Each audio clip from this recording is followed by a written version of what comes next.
ہر جگہ پہ پیغمبر نے ہماری تربیت کی ہے، لیکن ہم نے جب یہ معمولات ہی چھوڑ دیے، یہ دعائیں چھوڑ دی، نہ بوڑھا پڑھ رہا ہے، نہ جوان پڑھ رہا ہے، نہ بچوں کو پڑھایا جا رہا ہے۔ ہر آدمی اپنے بچے کے لیے کتنا فکر مند ہے کہ اس کو میں نے ڈاکٹر بنانا ہے، اس کو میں نے پائلٹ بنانا ہے، فلاں اسکول فلاں اسکول فلاں اسکول، ایسا اسکول ہے، فلاں زبردست اسکول ہے۔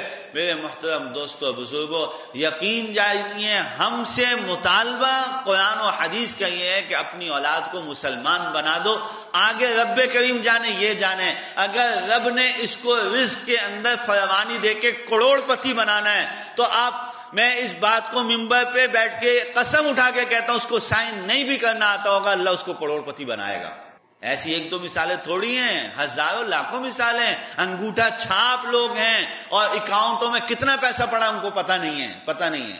جب اللہ نے دینا ہے، اور اگر تم نے اس کو مسلمان نہ بنایا تو اب بناؤ، اس کو ڈاکٹر بناؤ، انجینئر بناؤ، پائلٹ بناؤ، لیکن یہ قسمہ پرسی کی زندگی گزارے گا۔ نہیں سنتے کتنے بڑے بڑے لوگ خودکشیاں کر لیتے ہیں، کتنے بڑے بڑے لوگ جو ہے وہ چھلانگے لگا لیتے ہیں، زہر کی گولیاں کھا لیتے ہیں۔ کیوں؟